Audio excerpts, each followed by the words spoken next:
making millions of dollars in cryptocurrency. It's not just a pipe dream.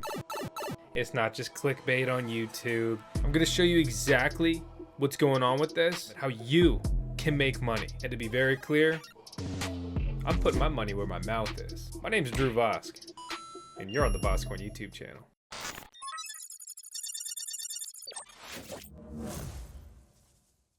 As always, my CRO, my Chief Regulation Officer, Tails Vosk here, my owner, my manager. She says I gotta say not financial advice and all that stuff. So let's just dig right into the meat of it, right? So when we look at protocols, okay, and I don't care about global macro conditions entirely and a crypto bear market, whatever, you know, bad conditions set you up for the biggest wins possible in the future. It's when everyone's getting rich and all that. Yeah, that's probably the time to sell. And if you don't have anything to sell then, you already missed most of the boats. Well, now's the time to build that boat, my friends. So this is DeFi Llama. They've been gaining a lot of traction recently. They've got a good just product here that helps you sift through data, and data helps you make the right decisions. So specifically, we're looking at fees and what fees are, right? It's just money generation. Fees paid by protocol users, excluding gas fees. So this isn't just a transaction fee. These are fees. This is the money these things are making. I'm sure you've heard about Ethereum if you know anything, right? Yeah, well, they made, just in the last 24 hours, over $2 million in fees. $20 million in the last 7 days. So yeah, I mean, you can go grab some ETH, that's cool, whatever. It's much more fee generation than Bitcoin is earning, right? And I'm not saying that Ethereum is better than Bitcoin, but it is an interesting argument when you really start to break down some of the data. But Ethereum is not nearly as pure as Bitcoin is. However, moving forward, because we're not really focused on Ethereum, and I'm not really going to focus on, say, the Binance Smart Chain as much either, which is largely just BNB powered by, you know, their dapps, their decentralized applications, things like that. We're going to touch on several of these other protocols, these projects that you can gain positive exposure to. And then I'm also going to talk about at the end of this video Ethereum in 2023 and what to look forward to basically this year with it. But first, let's look at something that rose to fame on Ethereum due to NFTs. It's going to be OpenSea. OpenSea is one of the most least interesting things.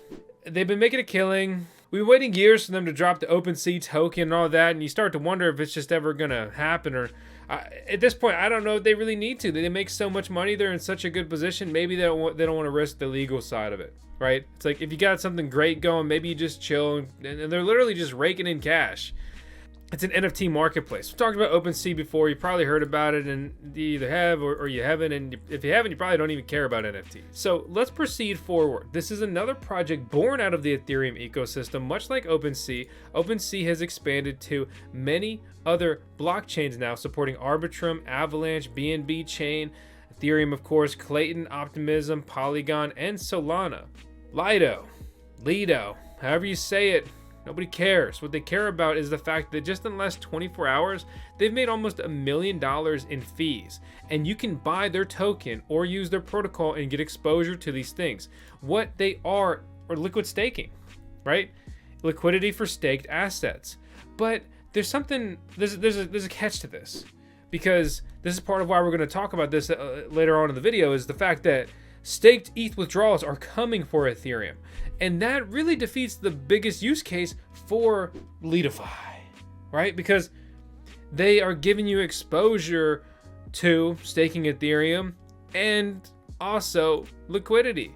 So if you open up their application, right, you can stake Ether on it. So for example, I could come in here and stake 0.01 Ethereum. And I almost already have 0.1 Ethereum staked in there. It's really easy to do, right? You come here, you got MetaMask, which you probably already have that set up and you know what it is. If you don't, check out our video guide on how to set up MetaMask and get started with all these DeFi, decentralized finance, dapps, and all this crazy crypto stuff. But let me just say this very clearly. This is where the millionaires are going to be made, and this is where millions in fees are being generated. Okay? You can have a meme coin, it can be fun, exciting, and that may pump, yeah. But it's going to pump and dump because that's all there is to it. But these protocols generating millions and millions of dollars in fees, well, they should be worth millions and millions of dollars more. I mean, it's just like basic business. If they're making a ton of money, they should have a big valuation. If they have their own token, then you get that exposure to it. And they probably have staking mechanisms that help you earn interest on those things, and you can really try to maximize your coins. Get more coins, get more exposure. You have that bigger upside. Things go crazy next bull run. Sell it, change your life, or stick around, use it. You know, whatever you want to do, it's up to you.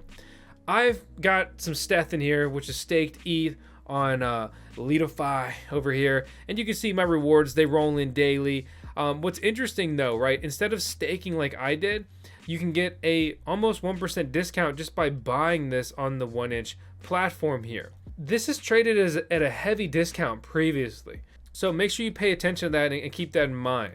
Their annual percentage rate expectation is 5% for your staked ETH. Also, keep in mind the reward fee. This fee applies to staking rewards and earnings only. It's not taken from your staked amount, but it's 10%. This is sweet service, right? Previously more valuable. That's a lot of money to take. A lot of big percentage to take from your rewards. Just remember, this is interesting now, and it's been really interesting historically. However, staked ETH withdrawals are coming, which will really decrease the use case, the desire for this for some people. But again, on the other hand, it's really easy to do. Furthermore, that's why they continue to expand out. Like, you can stake Solana, which, you know, we're not even going to talk about all the Solana drama today. We've talked about it plenty of times before, but also Polygon Matic support, Polkadot dot support, and Kusama KSM support. You look at all of this. Obviously, there's room for many other coins and protocols to be supported, so they ain't dead yet. They're not just sitting around and just going to become obsolete. So that is cool and interesting to see. Then we move on to one of the next bigger fee generators, and that's going to be Convex Finance. Convex simplifies your curve boosting experience to maximize your yield. It's hard to get excited about anything that says yield, as we've seen so many, especially centralized yield bearing products completely blow up in the last year. It doesn't really get me excited, even though that's something that I chase so heavily. But getting burned is a painful thing, and you put your hand on the grill, you're probably not going to do it again, because your brain's like, remember last time we did that and it went terrible? Yes, you never let me forget, brain. You never let me forget. So, boosted curve staking. Deposit liquidity, earn boosted CRV rewards. Earn CRV with a better boost. Put your curve to work. Stake CVX and earn more. Interesting, right? You may be eligible for an airdrop with this, so you can come over and check your airdrop eligibility on this page, or drop all these links down below. Then this is also really the claim for your rewards here. You can claim and stake, claim it all, and dump it back in there. I'm not currently using their platform. Just for reference, that's why you see total claimable and deposits not relevant up there. You can also lock up some CVX, right? Lock it for 16 weeks plus 3 days, earn rewards on it. That's a long time. I try not to get too illiquid. On the other hand, when conditions are bad, we probably got a while. I probably got 16 weeks to wait from the time we're recording this video to the soonest time I'd be wanting to sell anything. Maybe not even in 16 weeks. So that is an interesting time. You know, when you're playing the longer game, it's not about what are these coins worth to me next month. I'm looking at setting myself in positions to cash in next year, year after that. You know, we're talking years. I'm talking years. Not days, not weeks, not months. That's the game I'm playing. And that's why I'm focused on protocols. That's why I'm focused on fundamentals. That's why I'm focused on where these things can go, not just where they are.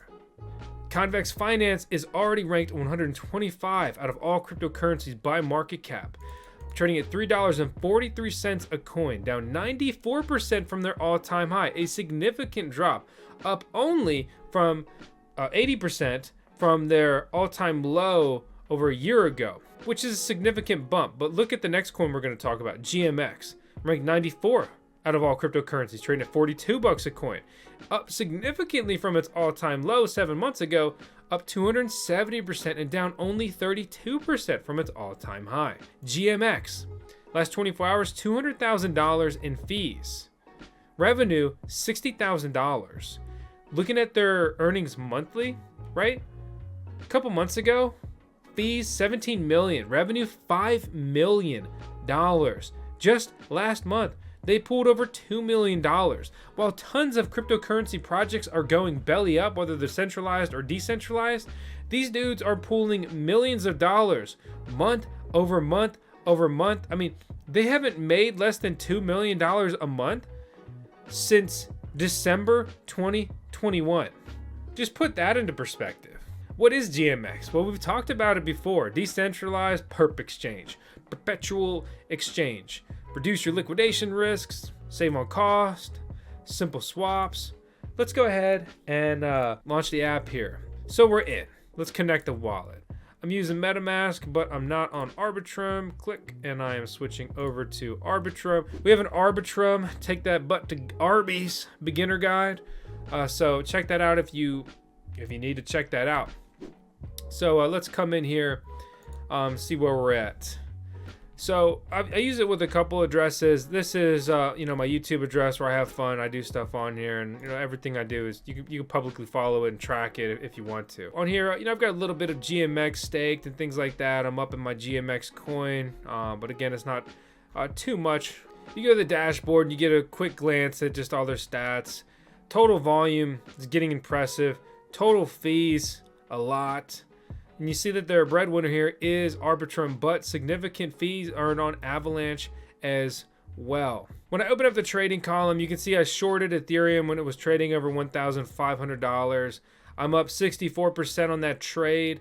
It's nothing crazy here, right? It was a small trade for fun in the tutorial video. With 7.32 leverage on this short and my whopping collateral of $38, I'm up significantly. I doubled my money.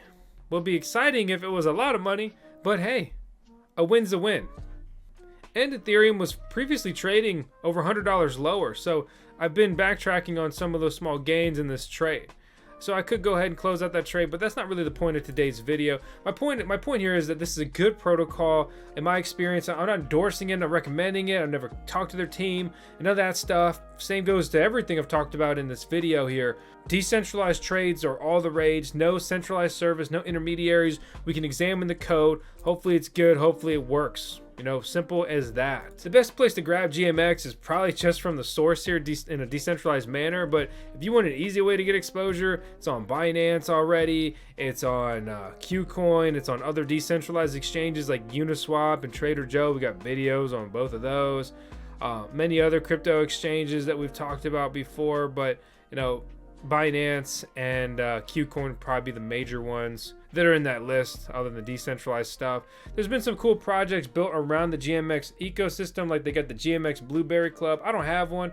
It's an NFT collection on Arbitrum, building community-driven GMX products, having fun, stuff like that. I haven't been following it. I don't know if things are going good, great, or whatever, though. They've got Yield, Treasury, whatever else, Token, Blueberry Lab, all this stuff.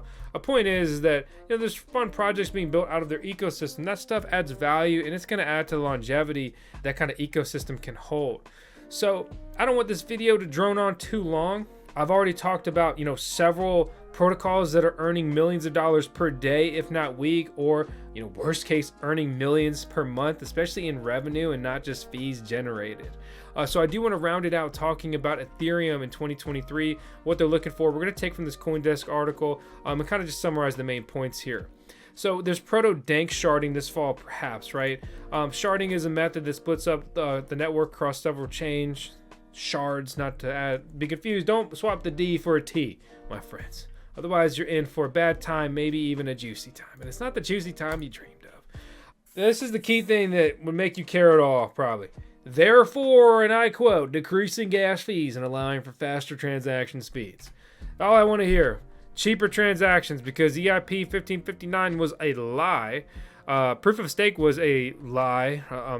Not entirely, but as far as the marketing, a lot of the marketing was cheaper gas fees, with more regularity, whatever else. The bottom line is, the only reason Ethereum is cheaper to use these days is because less people are using it. It's not any better, any cheaper to actually use.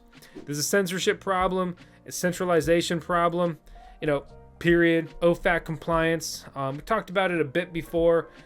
Censorship problems cause some fears. Centralization. Most validators have chosen methods to filter or to add transactions to the blockchain that filter out Tornado Cash. Okay, Tornado Cash is perfectly fine. It can be used for bad things, kind of. So what? Just because it can be used for bad things doesn't mean that you shouldn't be able to have it, right? You know, there's always talks about, you know, the 2F, not 2FA, too much tech nerdy stuff. 2A, right? Second Amendment, United States, right to bear arms, stuff like that. Like, just because I have a gun and I can protect myself, right? And this guy goes over here and does something bad with a gun, it doesn't mean guns are bad, okay? Guns are a tool. Tornado Cash is a tool. It can be used for bad things, to hide bad things, just like whatever else, right? I mean, a shovel is a tool. I could kill you with the shovel, or you could work on the garden with it. Alexa's getting very serious about the garden. I mean, look at all these diagrams she makes. She's got it all mapped out. It's adorable. I'm excited to see where it goes, and I'm happy that she's working on a nice, like, big scale project, you know, as we get to our new destination here. Then a shameless plug for Ethereum conferences and stuff like that, but it's pretty much the gist of it, you know, as far as this article goes. What we're looking at is hopefully more scalability, staked Ethereum withdrawals, faster transactions, cheaper transactions, you know, whatever. That's the goal, that's the dream, and we'll have to see where all that goes. So my name is Vosker on the VoskCoin YouTube channel. I am hyped up on caffeine, so I hope I'm not talking too fast today, and if I am, well, I'm sorry, and I'll drink less coffee tomorrow, but I'm up on 2 heavy caffeine cups today. So hey, hope you enjoyed the video. Just trying to have fun and get back to it. Honestly, a lot of terrible things have happened to a lot of people, including myself, over the last year. All we can do is try to make our time moving forward better. The end. No sense to pout about it. Pick up the pieces, move forward. I'm gonna be here. I hope you're here. Please subscribe. We're chasing 1 million, and we are far away. I'll see you on the next one.